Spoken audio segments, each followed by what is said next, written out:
Chers amis, bonjour. Nous sommes le dimanche 10 juillet 2022. Il est 8h, 8h15, 8h30, pardon.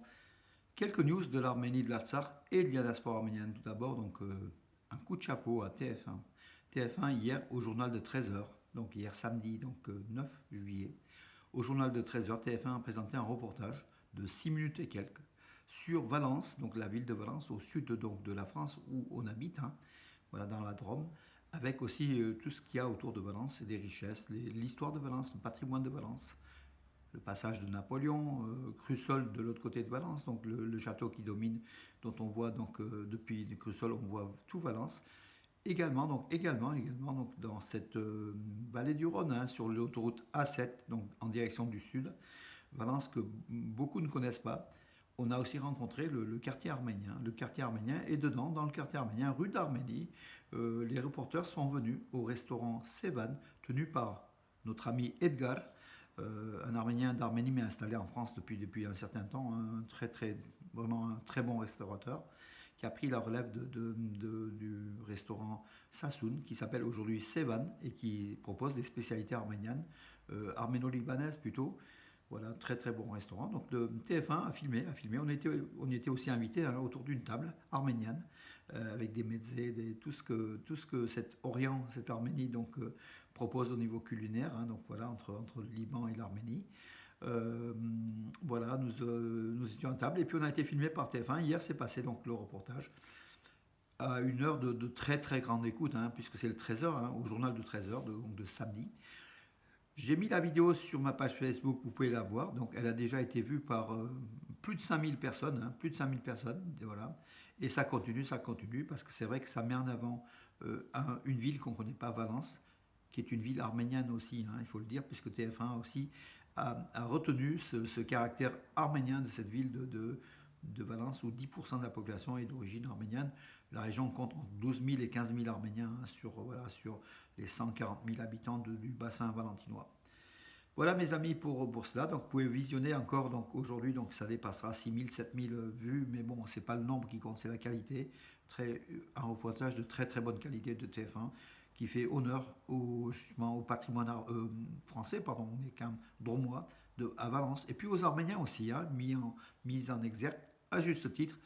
Merci TF1, merci aux reporters, merci aussi au restaurant Sevan qui nous a reçus, merci à tous les acteurs et puis justement à une chanteuse en kiné donc avec au Duduk, donc un Arménien d'Arménie qui a aussi donc joué des airs de Duduk, l'instrument emblématique de l'Arménie. En tout cas, un très très beau reportage. Donc, voyez sur ma page Facebook ou voyez sur d'autres groupes que j'ai partagés. Je mettrai tout à l'heure sur la page sur Arménews, donc également pour permettre à des centaines de milliers, puisque Arménews est suivi par des centaines de milliers de personnes, la possibilité donc de voir ça. C'est un très beau reportage. Voilà la partie communication pour Valence. Je suis payé pour ça. Donc c'est terminé. Donc parlons donc des infos de l'Arménie. Je vais vous mettre Je vais mettre sur la page la page Arménews. Henrik Mkhitaryan, qui est arrivé à l'Inter de Milan, vice-champion d'Italie. Je suis fatigué, vous savez, on était de mariage, on est rentré à 4h30 du matin. J'ai dormi 1h30 et je me remets pour vous faire des vidéos, pour vous faire plaisir, pour me faire plaisir aussi. Voilà. Donc Henrik Mkhitaryan a fait une vidéo, il s'est présenté aux supporters de l'Inter de Milan. Il s'est présenté aussi en tant qu'Arménien d'Arménie. Il a présenté aussi des vues de l'Arménie, de la partie touristique. Lui aussi, il fait de la communication. Très, très gentil, très, très bien. Henrik Mkhitaryan, qui connaît Valence, il a grandi à Valence aussi. Il était né en Arménie, il est arrivé à Valence avec son père, Hamlet Mkhitaryan, toute sa famille. On les a accueillis avec mon ami Charles Ziranian, que je salue sa mémoire, voilà, avec Spurk Arménie, à l'époque qu'on avait fondé. On l'a intégré à l'US Shoah, qui est devenu la SOAV, l'équipe de football ici arménien, qui n'existe aujourd'hui plus malheureusement. Voilà. Et Hamlet Mkhitaryan, le père d'Henrik Mkhitaryan, avait contribué à la montée de cette équipe de la 3e division en 2e division, en division professionnelle, une équipe arménienne. C'était la seule équipe d'origine étrangère, arménienne, qui était dans le championnat de France. Voilà, donc voilà l'exploit. C'était le père de Henrik Mkhitaryan. Nous, Henrik, on l'a vu grandir. Il était déjà hyper doué, on savait qu'il était promu à un navire extraordinaire. Et aujourd'hui, il continue, il présente l'Arménie, il présente son art, et vous allez voir cette année, il va éclater, à l'Inter de Milan. C'était l'homme qu'il fallait. On va voir les résultats, vous allez voir. Ruben Vartanian, le milliardaire arménien donc, de Russie, qui a quand même beaucoup investi en Arménie, je crois qu'en fait dans le téléphérique de Tatev, il y est aussi pour quelque chose, il est beaucoup de choses.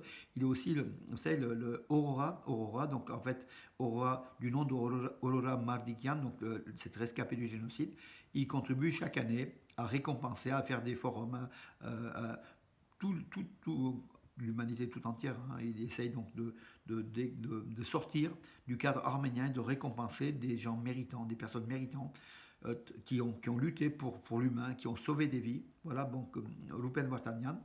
Aujourd'hui, donc, il veut lancer un parti politique qui s'appelle Avenir Arménien pour réunir toutes les tendances des Arméniens, droite, gauche, centre, de tous les groupes politiques. Il veut que dans cette forme de plateforme politique, que tous les Arméniens se retrouvent à un moment où il y a des défis à relever, des défis importants qui visent l'existence même de la nation arménienne au Sud-Caucase. Hein, il faut quand même le dire, hein, on est dans une situation terrible où c'est une lutte à mort contre le monde pantouranien qui veut qu'une chose, la disparition des Arméniens, et puis les Arméniens qui sont résilients, qui sont debout, qui sont là pour lutter, pour justement donner un avenir à notre peuple au Sud-Caucase, puisque c'est notre sanctuaire, hein. L'Arménie est notre sanctuaire, il ne faut pas se leurrer. Nous, en diaspora, on est de passage, on va durer 50 ans, 100 ans, 200 ans, mais à terme, c'est l'Arménie.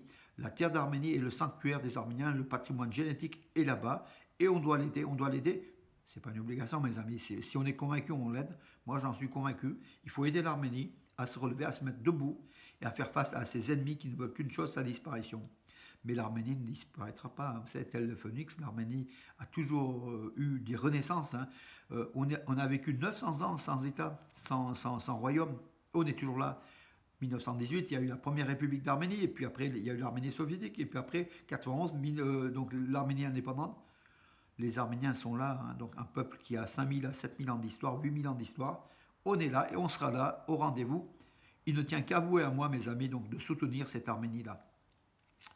Voilà la page de comment dirais-je, de militante, hein, mes amis. Bien sûr, Bakou, nouvelle désinformation. À chaque fois, tous les jours, presque, Bakou accuse Yerevan de tir à la frontière du côté est de l'Arménie, à la frontière arméno-azérie, sur des positions azéries avec des armes de divers calibres. C'est c'est la désinformation de Bakou qui essaye, par ses messages quotidiens, presque du ministère de la Défense d'Azerbaïdjan, essaye de faire porter le chapeau aux côtés arméniens, alors que c'est eux qui réalisent, qui désirent même envahir l'Arménie. Hein. Il y a quand même des éléments là-dessus. Hein. Voilà, donc Bakou diffuse ce genre de message pour déstabiliser l'information. Mais on n'est pas dupe. Encore un nouveau, comment dirais-je, une aventure pour, vous savez, le Fly One Armenia, qui est beaucoup discuté, qui est beaucoup critiqué, Fly One Armenia, low cost, mais les billets sont pratiquement au tarif plein, hein, low cost, finalement ça l'est pas, et qui n'est pas fiable dans ces rendez-vous. Il y a des vols annulés, des billets non remboursés, en attente de remboursement. Les gens ne sont pas contents. Hier soir, justement, lors d'un mariage franco-arménien où j'étais, des gens qui avaient pris donc Fly One se sont plaints en fait, hein, ils se sont plaints, beaucoup se sont plaints, beaucoup me demandent d'écrire là-dessus, mais moi j'écris comment que les informations presque officielles, parce qu'en fait sinon on va dans le qu'en dira-t-on, voilà, d'autant plus que le directeur de Fly One Armenia, oui, Fly One Armenia, je pense à mon association qui s'appelle Armenia aussi, Fly One Armenia, donc, est l'ex-directeur d'Armen Press, donc Ananian, Aram Ananian, attendez, oui, Aram Ananian, qui est le directeur de Fly One. Il fait le maximum pour développer donc, la compagnie, et c'est vrai que cette compagnie a eu des problèmes. Donc, en fait, vendredi, pardon, excusez-moi, le vol Yerevan-Istanbul a été retardé de plusieurs heures. Le pilote qui était aux commandes n'a pas senti l'avion, il a vu les paramètres qui sont affichés. Il a préféré ne pas annuler le vol pour reporter. Donc il a été reporté. Voilà, donc sont des Boeing, des Airbus A320 qui ont aussi des problèmes techniques, puisqu'en fait, ce n'est pas de la première génération, ça doit être de la deuxième ou la troisième génération. Mais bon, ces Airbus sont quand même fiables, hein, mes amis, n'ayez pas peur. Mais il y a des problèmes techniques qui se passent. Donc en fait, ce problème technique est un énième problème donc, qui vient s'ajouter à Fly One Armenia, qui essaye tant bien que mal de faire redémarrer donc, le tourisme arménien, enfin, voilà, tout simplement. Voilà mes amis, écoutez, oui, les forces russes de paix en Artsakh ont assuré, donc la semaine dernière, ont affirmé qu'il n'y a eu aucune violation, oui, aucune violation, mais l'Azerbaïdjan est toujours aux frontières, hein, dans des zones de l'Artsakh occupées également. Voilà donc aussi le problème de l'Artsakh, même s'il n'y a pas eu de violation, il y a quand même un village qui a été envahi sous le nez et la barbe des Russes et que les Azeris ne se retirent pas. Ça se passe donc en Artsakh, hein, voilà, donc c'est Cholnour, voilà le village. Ben, mes amis, écoutez, j'en ai terminé pour aujourd'hui. Je vais dormir peut-être un petit peu tout à l'heure, mes amis, et puis vous, je vous souhaite une bonne journée, un bon dimanche, et je vous donne rendez-vous à demain, mes amis. Bonne journée.